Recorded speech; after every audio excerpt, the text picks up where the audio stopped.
وہ شے جو آسمانوں میں ہے اور ہر وہ شے جو زمین میں، گویا کہ ایمفیسس بڑھ گیا۔ باقی وہی دو اسماء گرامی اللہ کے، وہو العزیز الحکیم، وہ العزیز ہے، زبردست ہے، اس کا اختیار مطلق ہے، اس پہ کوئی چیکس اینڈ بیلنسز نہیں ہے، لیکن حکیم ہے، کمال حکمت والا۔ هو الذی اخرج الذین کفروا من اہل الکتاب من دیارہم لاول الحشر۔ اس میں اب یہ غزوہ بنی نذیر کا ذکر ہو رہا ہے۔ 3 قبیلے تھے مدینے میں جب حضور تشریف لا رہے ہیں، بنو قینقاع، بنو نذیر، بنو قریظہ۔ سب سے پہلے ان تینوں سے معاہدہ ہو گیا۔ سب سے پہلے شرارت کی تھی غزوہ بدر کے فوراً بعد، تو بنو قینقاع نے کی تھی، انہوں نے اپنے معاہدے کی خلاف ورزی کی، شرارتیں کی، حضور نے ان کو مدینے سے نکالا۔ دوسری باری آئی اس کی، یہ ہے بنو نذیر۔ غزوہ احد کے بعد سن 3 میں غزوہ احد ہوا ہے، سن 4 میں یہ واقعہ پیش آیا۔ انہوں نے، ان کا سردار تھا کعب بن اشرف، اس نے بڑی ریشہ دوانی شروع کی، قریش کے ساتھ سلسلہ جنبانی ہو رہا ہے، خود بھی گیا کسی طریقے سے، ہم تو ہماری جان زیق میں آ گئی ہے، محمد آ گئے وہاں پر، آپ کی قوم کے لوگ ہیں، اب آپ ہی ہمیں ہماری جان ان سے چھڑائیں اور آپ لوگ حملہ کریں، ہم اندر سے مدد کریں گے۔ لہٰذا یہ ساری ریشہ دوانی ہو رہی تھی۔ ایک مرتبہ حضور کو بلایا، کچھ معاملات میں گفتگو کرنی ہے، جہاں بیٹھے ہوئے تھے کسی دیوار کے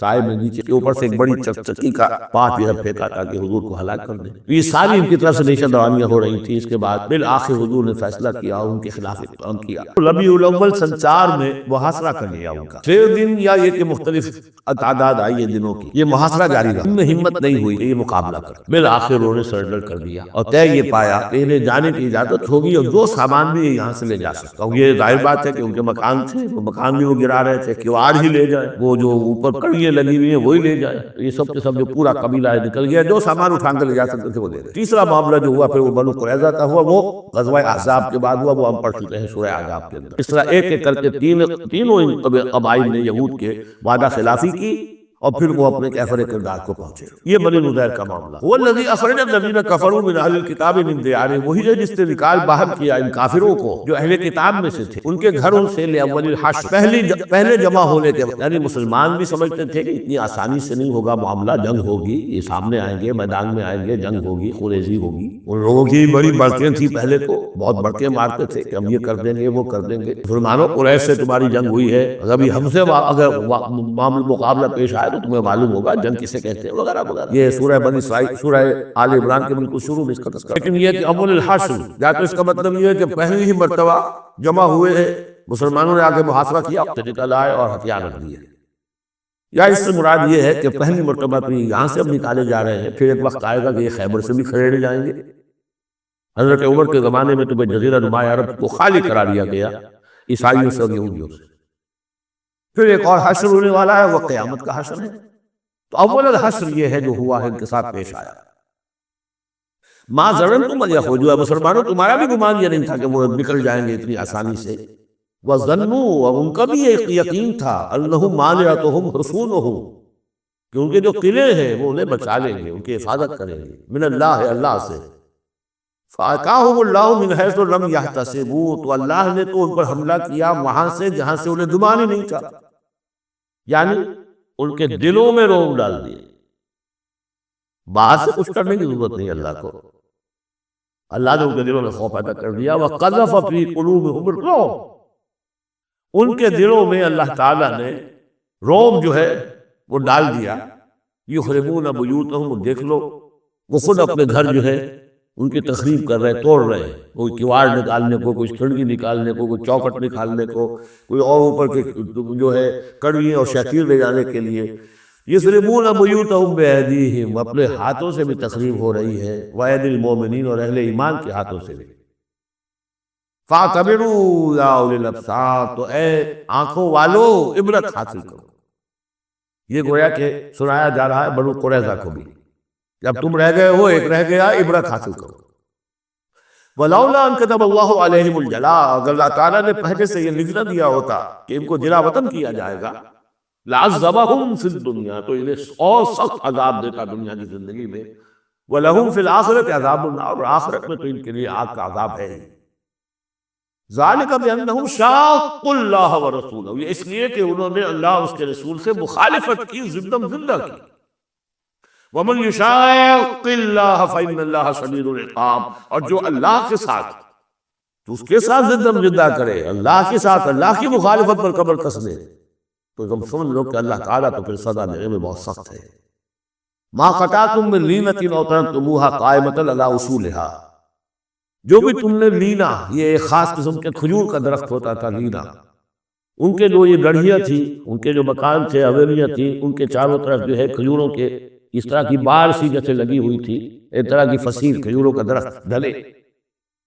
تو جب مسلمانوں نے محاصرہ کیا تو بعض جگہوں سے انہوں نے کھجور کے یہ درخت کاٹے، اس لیے کہ حملہ کرنے کے لیے کھلی جگہ چاہیے تھی۔ تو انہوں نے پھر پروپیگنڈا بنایا، اسکینڈل بنا دیا، دیکھو یہ اللہ کے رسول بنے پھرتے ہیں اور یہ اہل ایمان اور یہ درخت کاٹ رہے ہیں۔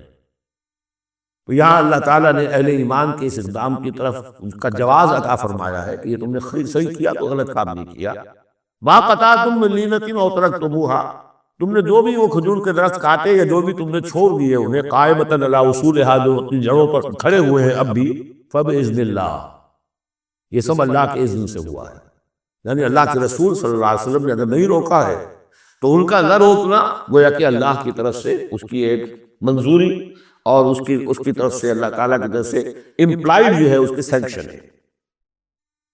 ما قطعتم من لینۃ او ترکتموها قائمۃ علی اصولھا فباذن اللہ ولیخزی الفاسقین، اور یہ اس لیے تھا تاکہ فاسقوں کو اللہ تعالیٰ رسوا کرے اور ذلیل و خوار کرے۔ اب اس سورہ مبارکہ کا یہ اہم ترین مضمون آ رہا ہے اور وہ ہے فے کا مال غنیمت۔ جب جنگ ہو اور جنگ کے نتیجے میں جو بھی مال ملے وہ مال غنیمت ہے، اس کا حکم سورہ انفال میں آ چکا۔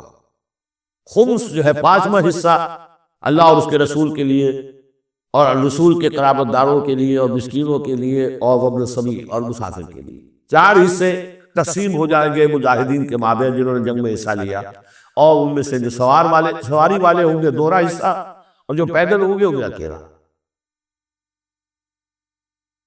جہاں ذکر ہو رہا ہے کہ جنگ کی نوبت نہیں آئی، لہذا یہ مال فے ہے، یہ غنیمت نہیں ہے، یہ مال فے ہے، اور یہ کل کا کل اللہ اور اس کے رسول کا ہے۔ گویا کہ اس میں کسی کو بھی مسلمان کو کوئی حصہ نہیں ملے گا سوائے اس کے کہ جو اللہ کا رسول کسی کو فقیر کو، غریب کو، مسکین کو دینا چاہے، وہ الگ بات ہے۔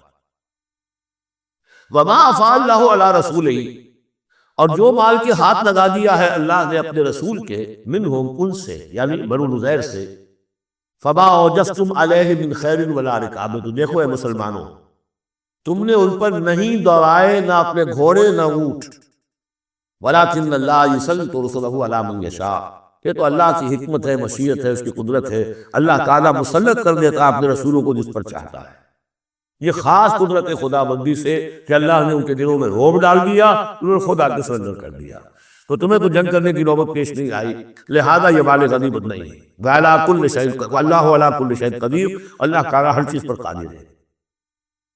اب یہ حکم آ رہا ہے، ما افاء اللہ علی رسولہ من اہل القریٰ، جو مال بھی ہاتھ لگا دے اللہ اپنے رسول کے ان تمام بستی والوں سے، فللہ وللرسول ولذی القربى والیتامى والمساکین وابن السبیل، اس کا جو مصرف ہے وہ یہ کہ اللہ اور اس کا رسول، اس سے مراد اسلامی ریاست، پھر رسول کے اپنے اخراجات، اپنی ازواج مطہرات کا دار نفقہ، اپنا ذمہ داریاں ہیں معاشرتی، پھر رسول کے قرابت دار، ظاہر بات ہے ذی القربیٰ جو ہے وہ عام آدمی کے بھی قرابت دار ہیں، ان کے ساتھ حسن سلوک ہوتا ہے، تو رسول کے بھی تو قرابت دار ہیں، اور رسول کا کوئی اور ذریعہ معاش تو ہے نہیں۔ والیتامى والمساکین وابن السبیل، باقی اس کے علاوہ جو مستحق ہے، فقراء ہے، غریب ہے اور ان کے لیے محتاج ہے، کہ لا یکون دولۃ بین الاغنیاء منکم، اور یہ اہم ترین اسٹیٹمنٹ آف آبجیکٹیوز ہے۔ مقصد کیا ہے؟ کہ لا یکون، تاکہ ایسا نہ ہو کہ دولت تمہارے امیروں ہی کے مابین چکر لگاتی رہے۔ یعنی ظاہر بات ہے کہ اب جو لوگ بھی جو جنگ میں حصہ لیا ہے، جن کے پاس گھوڑے بھی تھے اور اونٹ بھی تھے، اب ان کو دگنے حصے مل جاتے سارے اس مال میں سے، تو گویا کہ جو لوگ پہلے ہی سے کچھ مرفع الحال ہیں، جن کے پاس پہلے ہی کچھ ہے، انہی کی طرف مال اور بڑھ رہا ہے، اور جو بیچارے غریب ہیں وہاں کے، وہ گویا کہ اس سے ان کی غربت کے ازالے کی کوئی شکل نہیں ہو پائے گی۔ تو اللہ تعالیٰ کے سامنے یہ ہے کہ دولت کی تقسیم ہو ایسی کہ اس کی سرکولیشن جو ہے معاشرے کے اندر، اس کی گردش دولت ایسی ہو کہ سب کو حصہ ملے اور سوسائٹی کے تمام طبقات جو ہے اس سے مستفید ہو۔ کہ لا یکون دولۃ بین الاغنیاء منکم، تاکہ ایسا نہ ہو کہ یہ دولت، یہ سرمایہ، یہ مال تمہارے امیروں ہی کے مابین گردش میں رہے۔ اس کی سادہ سی مثال میں دیتا ہوں کہ ایک کروڑ پتی کی بیٹی لاکھوں روپے کا جہیز لے کے ایک کروڑ پتی کے بیٹے کے گھر چلی گئی. گویا کہ وہ لاکھوں روپے کے جہیز میں گردش تو کی لیکن ایک کروڑ پتی سے نکل کے دوسرے کروڑ پتی کے ہاتھ چلی گئی. یہ دولت گردش کر رہی ہے اسی ایک اونچے طبقے کے اندر، پوری کے اندر جو ہے گردش ہو رہی ہے. گردش ہے بھی ادھر تو ان کے مابین. انہیں یہ چاہیے کہ یہ سوسائٹی کے تمام طبقات کے اندر اس کا نفوذ ہو رہا ہو، سب کو اس سے فیض پہنچ رہا ہو، تاکہ یہ جو اس قدر جو ہے اونچ نیچ ہے، اتنی عدم مساوات ہے، وہ ختم ہو.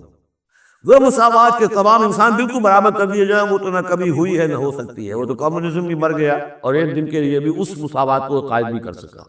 یہ ضرور ہے کہ انہوں نے جو اتنا سال سے تفاوت تھا وہ نہیں ہے کہ جو امریکہ میں آج بھی ہے اور اس وقت بھی تھا، وہ فرق و تفاوت وہاں نہیں تھا. لیکن یہ کہ بالکل برابر سپاہی اور سپہ سالار برابر تو نہیں ہو سکتے، کچھ نہ کچھ فرق تو ہوگا. لیکن یہ کہ ایسا نہ ہو کہ معاشرے کے ایک طبقے میں ایک طرف تو احتیاج ہی احتیاج بڑھتی چلی جائے، بھوک اور احتیاج ہو، جس کے لیے کہ یاد تک فرمایا حضور نے قاد الفقر ان یکون کفرا. فقر جو ہے احتیاج وہ انسان کو کفر تک پہنچا دیتی ہے. اور حضرت شاہ ولی اللہ دہلوی رحمۃ اللہ علیہ نے، وہ میں سمجھتا ہوں کہ اس دور جدید میں جو بھی معاشی مسائل کی پیچیدگیاں پیدا ہونے والی تھی، اس کا بڑا گہرا فہم جو تھا سب سے پہلے جس عالم دین کو ہوا ہے وہ شاہ ولی اللہ دہلوی ہے. ان کا کہنا یہ ہے کہ جس معاشرے میں، جس ملک میں تقسیم دولت کا نظام غیر منصفانہ ہوگا، اس کا نتیجہ یہ نکلے گا کہ ایک طرف دولت کے انبار ہوں گے، نتیجہ یہ کہ عیاشیاں ہوں گی، بدماشیاں ہوں گی. دوسری طرف عام لوگ جو ہیں وہ ڈھور ڈنگر بن کر رہ جائیں گے، وہ بار برداری کے جانوروں کی حیثیت اختیار کر لیں گے کہ صبح سے لے کے شام تک کمر کھول دینے والی جو ہے مشقت کر کے بھی بمشکل اپنی ضرورت پوری کر رہے ہیں. تو گویا کہ یہ غیر مساوی تقسیم نظام تقسیم دولت جو ہے یہ دو دھاری تلوار ہے، ادھر بھی کاٹ رہی ہے ادھر بھی کاٹ رہی ہے. جدھر ایکومولیشن آف ویلتھ ہو رہی ہے ادھر عیاشیاں ہیں، بدماشیاں ہیں.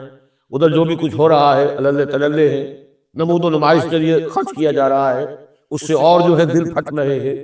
کسی بڑے سیٹ صاحب کی بیٹی کی شادی ہے اور پوری کوٹھی بکائے نور بنی ہوئی ہے، ایک ایک پتے کے ساتھ انہوں نے لگا رکھا ہے کنبل، اور دوسری طرف اس سیٹ کا کوئی نہ کوئی شوفر بھی ہے، کوئی اس کا کھانا پکانے والا ہے، کوئی چوکیدار ہے، وہ مالی ہے، اور اس کے گھر میں بچی جو ہے بوڑھی ہو رہی ہے اور اس کا ہاتھ پیلا نہیں ہو سکتا، اس لیے کچھ نہیں ہے اس کے پاس.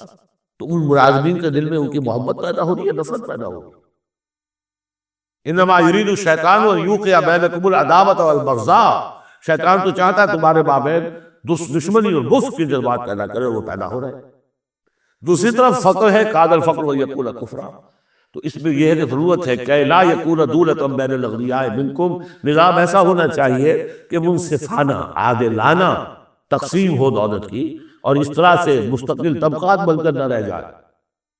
وما آتاکم الرسول فخذوہ. اب ظاہر بات ہے کہ اس وقت فوری طور پر تو بڑا دھکا لگا ہوگا نا. اوس اور خزرج کے مسلمان جو تھے وہ جب آئے تھے محاصرہ کیا تھا، توقع یہ ہوگی کہ مال غنیمت میں سے ہمیں ملے گا، تو فوری طور پر یہ سمجھ آخر انسان تھے، فرشتے تو نہیں تھے نا، تو انہیں یقیناً کوئی دھکا سا لگا ہوگا، شوق پہنچا ہوگا. لہذا اب اس کے لیے جو بھی ایمان کو ان کے لیے اپیل کیا جا رہا ہے، وما آتاکم الرسول فخذوہ، اور دیکھو جو رسول تمہیں دے دے وہ لے لو، وما نہاکم عنہ فانتہوا، اور جس چیز سے روک دے رک جاؤ. واتقوا اللہ، اللہ کا تقوی اختیار کرو، ان اللہ شدید العقاب، اللہ تعالیٰ سزا دینے میں بہت سخت ہے. للفقراء، اب بیان ہوا کہ جب یہ بیت المال میں چلا جائے گا تو رسول نے تو اپنے اوپر فقر لازم کیا ہوا ہے. رسول نے تو اپنی بیویوں کے نفقہ بڑھانے کی بجائے ایلا کر لیا تھا. سورہ احزاب میں ہم سب پر آئے ہیں. رسول یہ کس کو دے گا؟ للفقراء المہاجرین الذین اخرجوا من دیارہم. وہ مہاجر جو تندست ہے، کہ جو نکال دیے گئے اپنے گھروں سے، وہ اموالہم، اور اپنے اموال سے انہیں سب کچھ چھوڑ کر آنا پڑا. یبتغون فضلا من اللہ ورضوانا، وہ تو اللہ کے فضل کے متلاشی ہے، تلاش کر رہے، حاصل کرنا چاہتے ہیں اللہ کا فضل اور اس کی رضا. وینصرون اللہ ورسولہ، اور وہ اللہ اس کے رسول کی مدد کر رہے ہیں. وَلِيَعْلَمَ اللَّهُ مَن يَنصُرُهُ وَرُسُلَهُ بِالْغَیبِ. یہ اب پڑھ چکے ہیں. اللہ دیکھنا چاہتا ہے کون ہے وہ جو اللہ کی مدد کرتے ہیں اور اللہ کے رسول کی مدد کرتے ہیں غیب میں ہونے کے باوجود. تو یہ لوگ جو ہے جان ہے تیلوں پر رکھ کر آ گئے. مکے کو انہوں نے چھوڑ دیا، اپنے گھر بار وہاں چھوڑے ہوئے ہیں، اپنے بال بچوں کو چھوڑا ہوا ہے، تو ان کے لیے کوئی چیز نہیں ہے. تو اب اس میں سے مال فے میں سے ان کا حصہ ہوا. للفقراء المهاجرين الذين اخرجوا من ديارهم واموالهم ويبتغون فضلا من الله ورضوانا وینصرون اللہ ورسولہ اولئک هم الصادقون، یقیناً وہ لوگ سچے ہیں، انہوں نے اپنا سچا ہونا ثابت کر دیا، صادق الایمان ہونے کا ثبوت دے دیا۔ والذین تبوؤا الدار والایمان من قبلہم، اور جو لوگ گھروں میں آباد تھے اور جن کو پاس ایمان بھی تھا ان سے پہلے، یعنی ان کے آنے سے پہلے، یعنی انصار مدینے میں جو پہلے سے آباد تھے اور ان کے دلوں میں بھی ایمان پیدا ہو چکا تھا۔ جب یہ مہاجرین آئے ہیں تو ان کا طرز عمل کیا تھا؟ جن کے دلوں میں ایمان تھا، یحبون من ہاجر الیہم، انہوں نے قطعاً گراں نہیں محسوس کیا کہ یہ ہجرت کر کے لوگ آ گئے ہیں، ہماری معیشت پر بوجھ بن جائیں گے، ہمارے لیے جو ہے یہ آبادی جو ہے اتنی بڑی اور بڑھ رہی ہے، ان کے پاس کوئی دولت نہیں ہے، سرمایہ نہیں ہے، کوئی انویسٹمنٹ نہیں کر سکتے، تو بجائے اس کے کہ وہ یہ محسوس کریں کہ ہمارے اوپر تو یہ بہت بڑا بوجھ آ گیا، یحبون من ہاجر الیہم، وہ تو محبت کرتے ہیں ان سے جنہوں نے ہجرت کی ہے، ان کی طرف آئے ہیں ان کے ہاں، ولا یجدون فی صدورہم حاجۃ مما اوتوا، اور وہ نہیں پاتے اپنے سینوں کے اندر کوئی بھی حاجت، کوئی تنگی اس چیز پر کہ جو انہیں دی جا رہی ہے، کہ انہیں کیوں دیا جا رہا ہے، نہیں ہوگا، اس لیے کہ ان کے دلوں میں ایمان ہے، اللہ تعالیٰ نے ان کو ایمان کی دولت سے بہرور کیا ہے۔ یہ جیسا کہ میں نے عرض کیا کہ انصار میں سے جن حضرات کو توقع تھی کہ اب یہ سارا مال و اسباب بھی چھوڑ کر گئے ہیں بنو زہر، اس میں سے ہمیں بھی حصہ ملے گا، اور جب یہ طے ہو گیا کہ سارا مال فے ہے، یہ مال غنیمت ہے ہی نہیں، آخر فوری طور پر تو دھکا سا لگا ہوگا۔ یہ ساری آیات در حقیقت ان کی تشفی کے لیے، تسکین کے لیے، ان کے جذبہ ایمان کو اپیل کرتے ہوئے اللہ اور اس کے رسول کے حوالے سے وہ بات کی جا رہی ہے، اور جو بھی ان کے اندر ایمان تھا در حقیقت اس کا اعتراف کرتے ہوئے کہ والذین تبوؤا الدار والایمان من قبلہم یحبون من ہاجر الیہم، وہ تو محبت کرتے ہیں ان لوگوں سے جو ہجرت کر کے ان کے ہاں آ گئے ہیں، ولا یجدون فی صدورہم حاجۃ مما اوتوا، اور انہیں ہرگز کوئی تنگی محسوس نہیں ہوتی اس معاملے پر کہ جو انہیں دیا جا رہا ہے مہاجرین کو، ویؤثرون علی انفسہم ولو کان بہم خصاصہ، اور وہ تو اپنے اوپر ترجیح دیتے ہیں دوسروں کو خواہ ان کے اپنے اوپر تنگی ہو۔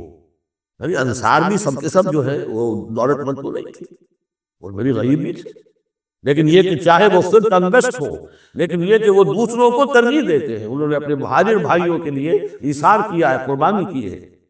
ایثار جو ہے اس کے معنی ہوتی ہے ترجیح کرنا، کسی کو مقدم رکھنا۔ یؤثرون علی انفسہم ولو کان بہم خصاصہ، اپنے اوپر ان کو ترجیح دے رہے ہیں اگرچہ ان کے اپنے ہاں بھی تنگدستی ہے، خواہ ہو ان کے ہاں تنگدستی۔ ومن یوق شح نفسہ فاولئک هم المفلحون، اور یقیناً جو کوئی بھی بچا لیا گیا اپنے جی کے لالچ سے وہ وہی ہے کہ جو فلاح پانے والے ہیں۔ یہ ترغیب و تشویق ہے انصار کے لیے کہ جن کو گویا کہ اس مال فے سے، ان آیات کی روح سے بالکل محروم قرار دے دیا گیا، الا یہ کہ ان کے ہاں جو یتامہ ہو، مساکین ہو، ان کے لیے تو ظاہر بات ہے کہ وہ حصہ موجود ہے۔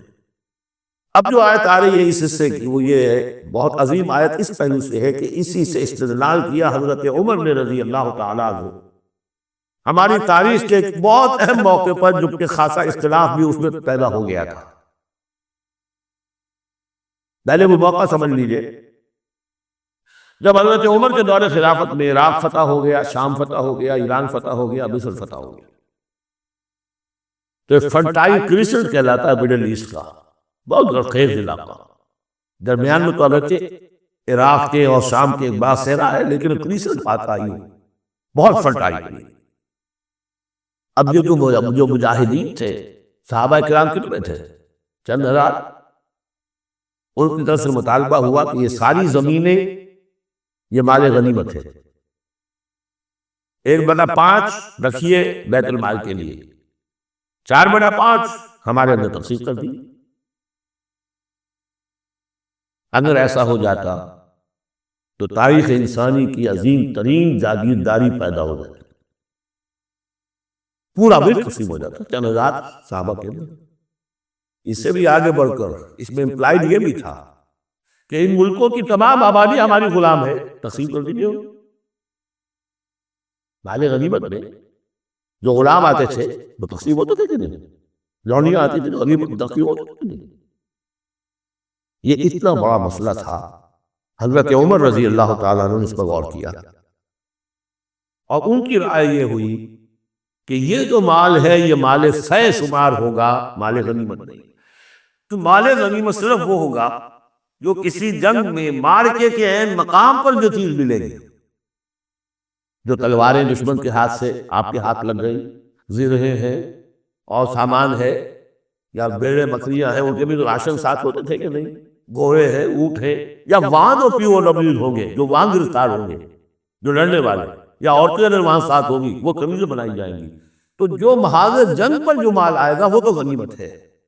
لیکن پورا بھوک، اب جنگ تو ایک ہوئی ہے، نہاوند کی جنگ ہوئی ہے یا فلاں کسی اور کی جنگ ہوئی ہے، تو اس کے نتیجے میں تو پورا کا پورا ملک جو ہے کسی کے قبضے میں آ گیا۔ ساری حکومت جو تھی ابراہیم لودھی کی، پانی پت کی جنگ کے اندر وہ ہارا، اور ساری حکومت جو ہے وہ اب بابر کی ہو گئی۔ تو اگر اس طرح کا کوئی معاملہ اس وقت سمجھا جاتا تو اب سارے کے سارے لوگ غلام اور ان کی عورتیں قنییں